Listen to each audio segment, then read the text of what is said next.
Hello, it's Mrs. Barber, and I'm back for message number 27. And I hope you're doing really well. The weather is beautiful outside, and I'm excited to see you again tomorrow. I'm going to read a story and a poem and a really quick activity today. So, the story is inspired because sometimes we have dreams, things you want to learn, like riding your bike, tying your shoes, how to do a dance, how to speak another language, all kinds of things you practice. Someone at home is practicing right now to learn how to do a somersault, I noticed. I'm very excited to learn new things too, but sometimes I get very, very busy. I'm busy because I spend a lot of energy thinking about you and how to teach you and how to make learning exciting and how to help you with the things that maybe you didn't know yesterday. And I'm busy because I think a lot about Russell and Rose and how I can feed them healthy dinners and have fun adventures and travel and take care of our home and just have a good time together. And I'm lucky they think about me too. But I get very busy in my life and I don't take time for one dream that I've had for a very long time, since I was 5, since I was younger than you. And you know my dream because I've told you before, and that is to make children's books myself because I love children's books. I always have, and I'd like to make them. So while we were at this home adventure, I signed up for taking a class in making children's books, and I'm learning, and it's very exciting. And an author that I'm going to buy the books of and share with you has been teaching the class, and he's very funny. His name is Ari Chung. And actually, one of you read his story to our class one time. It was called Ninja. And you might know who I'm talking about. It's somebody who loves to read stories to our class, has a very animated voice. He's very, very funny. It's a boy. I won't say your name, but you've read Ninja to us, and that's by the person who is my teacher in my class. So this book is called Begin at the Beginning because sometimes that's the hardest part, is to begin what you want to do. You want to learn to ride a bike, but you get a little too nervous to get on. You want to take a class or write a children's book, and you just put it off. Well, I'm doing it at lunchtime every day, so I just wanted to share that with you. Begin at the Beginning by Amy Schwartz. When Sarah got home from school, her mother was in the kitchen baking cookies. "How was school today, dear?" she asked. "Today," Sarah told her mother, "was horrible. First my clay pot collapsed, then my toothpick tree fell apart, and then Miss Weinstein picked me to do the class painting for the art show tomorrow. She said she knew I would do something wonderful." "But that is wonderful," her mother said. "No, it's not. I don't have even one idea," Sarah said. "I was going to paint the tree outside my window, but that's too easy. I have to think of something very important. I'll get started immediately after this there's this butter and jelly sandwich." So her teacher saw that her clay pot collapsed, her toothpick tree fell apart, and then gave her an assignment to make something wonderful. I think her teacher had faith in her. I think her teacher thought she'd do a great job. Sarah made herself 2 butter and jelly sandwiches and ate them piece by piece.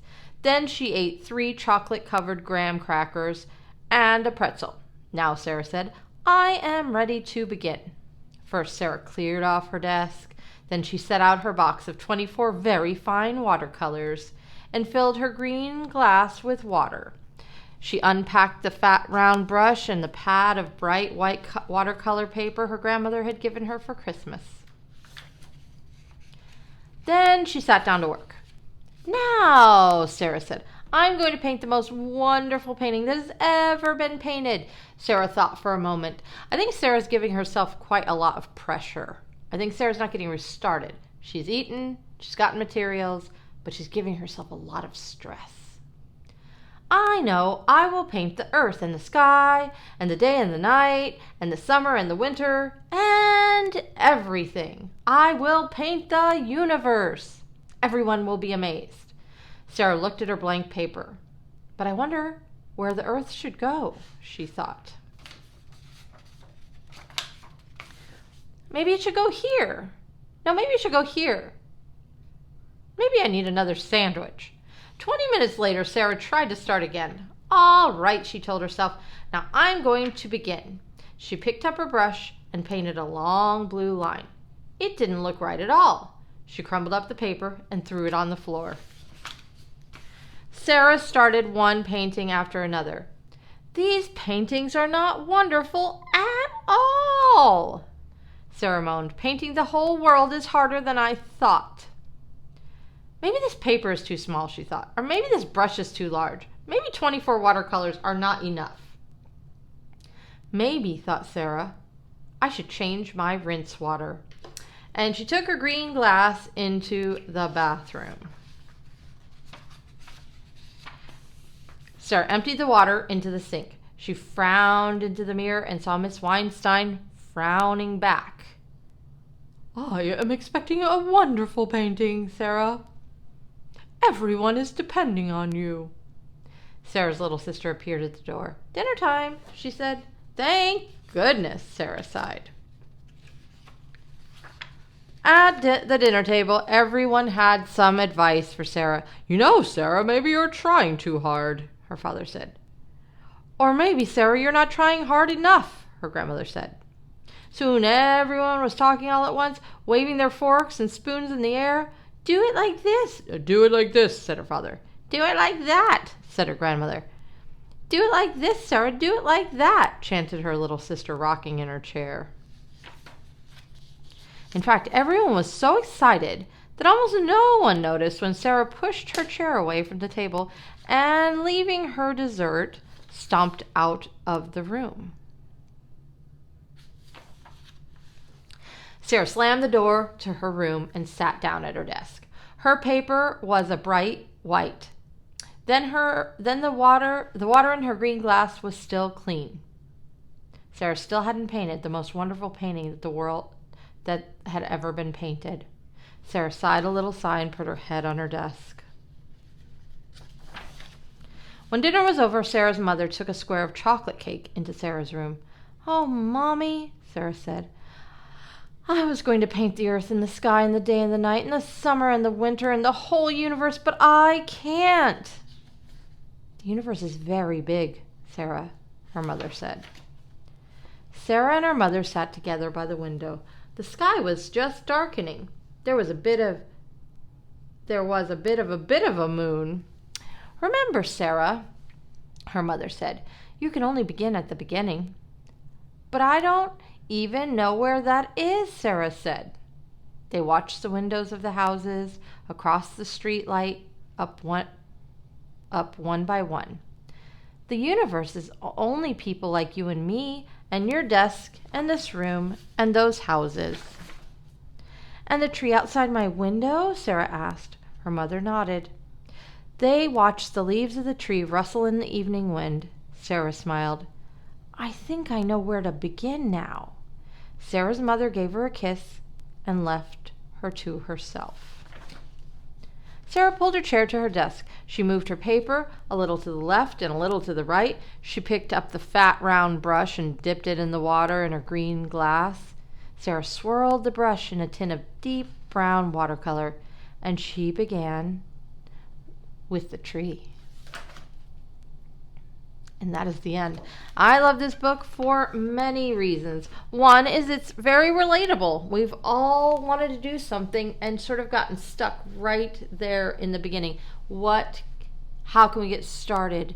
I need to write a story, but I have so many ideas, or sometimes I have no ideas.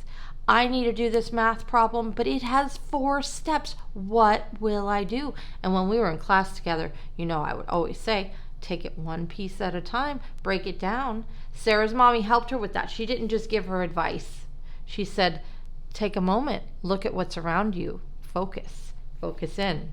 And Sarah was able to do it with her mom's encouragement. I really love this story. Begin at the beginning.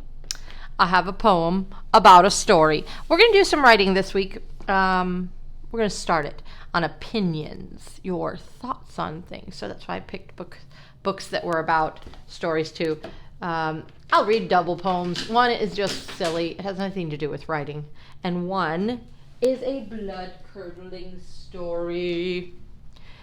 That story is creepy. It's waily, it's weepy. It's incredible, it's screechy and screamy right up to the end. It's spooky, it's crawly, it's grisly, it's gory. It's the awfulest story. Please tell it again. They had best mask. They just had a contest for scariest mask. And I was the wild and daring one. Who won the contest for scariest mask? And sob, I'm not even wearing one. Oh my goodness, that's just how that baby looks. Oh my goodness, look at that baby. So I'm going to create something, and I'm just going to begin at the beginning. And you can do this with your family. You can actually do it for each other. So you just get a piece of paper, and sometimes it is fun to close your eyes. So I actually am going to close my eyes, and I'm just going to make some lines and some shapes, and I'm going to be done. Okay, what is that? I don't know. So what can I see in my picture? You could see something abstract. You could see something real. I am spying a cat. I kind of see a cat in there. I see a cat who has one eye like this. I think the eye looks like this. There's one eye like this, and he has a nose like this, and his other eye is over here. And I made that eye kind of funny. I don't know why it has two circles on it. And I didn't look, so I didn't design something on purpose. This is just getting your mind into creating. I think the whiskers go here. Now what's my cat doing? This is his head. And why does he have a lump on his head? I don't know. But that's my cat. Can you see my cat? Another thing you could do with this is you would make that same kind of idea. I lost my eraser. There you are. You are hiding over here. You can make that same kind of idea for your family, and then you tell them they cannot color two adjoining sections the same. So you just make some designs, kind of big, not too small. You can keep your eyes closed. I'm opening them this time. Sometimes it's cool to close them. Then you might color this one all black, and this one all red, and this one all yellow. Or you can make designs that are different. But the cool thing is no two sections attached to each other looking the same. So that's just a begin at the beginning art activity. I hope you enjoyed it. I love you very much.